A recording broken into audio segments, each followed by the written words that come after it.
ಸ್ನೇಹಿತರೆ ನಮಸ್ಕಾರ. ಬೀನ್ಸ್ಗೆ ಇವತ್ತು ಮೊದಲನೇ ಸ್ಟೇಜ್ಗೆ ಇವತ್ತು ನಮ್ಮ ಸ್ಟೆಂಬ್ರಿಚ್ ಅನ್ನೋದು ಬುಡಕೆ ಕೊಡ್ತಾ ಇದ್ದಾರೆ, ಡ್ರಿಪ್ಪಲ್ಲಿ ಕೊಡ್ತಾ ಇದ್ದಾರೆ. ನೋಡ್ಬೋದು, ಬೆಳಗ್ಗೆನೇ ಫೋನ್ ಮಾಡಿದರು ಸ್ಟೆಂಬ್ರಿಚ್ಚು ಬೇಕು ಅಂತ ಹೇಳ್ಬಿಟ್ಟು ನಮ್ಮ ರೈತರು. ಸೊ ಅವ್ರಿಗೆ ನಾನು ಇವತ್ತು ಸ್ಟೆಂಬ್ರಿಚ್ ಕೂಡ ನಾನು ಕೊಟ್ಟಿದ್ದೀನಿ.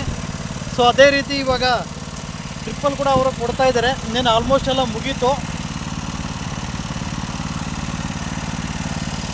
ಸ್ನೇಹಿತರೆ. ಮತ್ತು ಇದೇ ರೀತಿ ಮತ್ತು ನಮ್ಮ ಬೀನ್ಸ್ಗೆ ಇನ್ನೊಂದು ಬೆಳೆ ಕೂಡ ನಮ್ಮ ಇದೇ ಸ್ಟೇಜಲ್ಲೇ ನಮ್ಮ ನೆಟ್ಸರ್ ಪ್ರಾಡಕ್ಟು ನಮ್ಮ ಸ್ಟೆಂಬ್ರಿಚ್ 2 ಬಾಟ್ಲು ಇನ್ನೊಂದು ಬೆಳೆ ಕೂಡ ಕೊಟ್ಟಿದ್ದರು. ಅದು ಕೂಡ ನಾನು ಯೂಟ್ಯೂಬಲ್ಲಿ ಕೂಡ ಹಾಕಿದ್ದೀನಿ. ಈ ವಿಡಿಯೋ ಮಾಡ್ತಾ ಇರೋದು ಬಂದು ನಾನು ಹರಳೂರು ಗ್ರಾಮದಲ್ಲಿ. ಮತ್ತು ಯಾವ ಸ್ಟೇಜ್ ಸ್ನೇಹಿತರೆ ನೀವು ಗಮನಿಸ್ಬೋದು, ಇದು ಕಂಪ್ಲೀಟ್ ಗಿಡದ ಇದು ಔಟ್ಸ್ಟ್ರೆಚ್ ಇದು. ಮತ್ತು ಅದೇ ರೀತಿ ಗಿಡದಲ್ಲಿ ಹೂವು ಫ್ಲವರಿಂಗ್ ಕೂಡ ನೀವು ಚೆಕ್ ಮಾಡ್ಬೋದು ಯಾವ ಥರ ಇದೆ ಅಂತ ಹೇಳ್ಬಿಟ್ಟು. ಸ್ಟಾರ್ಟಿಂಗಲ್ಲಿ ನಮ್ಮ ಸ್ಟೆಂಬ್ರಿಚ್ ಅನ್ನೋದು ರೆಗ್ಯುಲರ್ ಇವರು ಬುಡಕ್ಕೆ ಕೊಡ್ತಾ ಬರ್ತಾಯಿದ್ದಾರೆ. ತುಂಬ ಚೆನ್ನಾಗಿ ಫ್ಲವರಿಂಗ್ ಕೂಡ ಸೆಟ್ ಆಗಿದೆ. ಮತ್ತು ಅದೇ ರೀತಿ ನೀವು ಹಂಬು ನೋಡ್ಬೋದು ಟಾಪಲ್ಲಿ ಯಾವ ಥರ ಹೋಗ್ತಾ ಇದೆ ಅಂತ ಹೇಳ್ಬಿಟ್ಟು. ತುಂಬ ಚೆನ್ನಾಗಿದೆ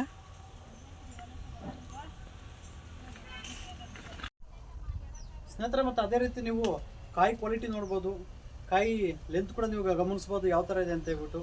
ತುಂಬ ಚೆನ್ನಾಗಿದೆ. ಮತ್ತು ಆಲ್ಮೋಸ್ಟ್ ಇವತ್ತು ಫಸ್ಟ್ ಕೊಯ್ಲು ಅವರು ಕಟಾವು ಕೂಡ ಮಾಡಿದ್ದಾರೆ. ನನ್ನ ಪ್ರಕಾರ ಇವತ್ತು ಒಂದು 1 ಟನ್ನು ಬರುವಂಥ ನಿರೀಕ್ಷೆ ಇದೆ ಸ್ನೇಹಿತರೆ. ಕಾಯಿ ತುಂಬ ಚೆನ್ನಾಗಿ ಕ್ವಾಲಿಟಿ ಇದೆ. ಮತ್ತು ಅದೇ ರೀತಿ ನಾನು ಗಿಡದ ಕ್ವಾಲಿಟಿಯನ್ನು ಕೂಡ ನಾನು ತೋರಿಸ್ತೀನಿ. ಹಂಬು ಯಾವ ಥರ ಇದೆ, ಫ್ಲವರಿಂಗ್ ಯಾವ ಥರ ಇದೆ, ಗಿಡದ ಔಟ್ಸ್ಟ್ರೆಚ್ ಕೂಡ ನಾನು ತೋರಿಸ್ತೀನಿ ಸ್ನೇಹಿತರೆ.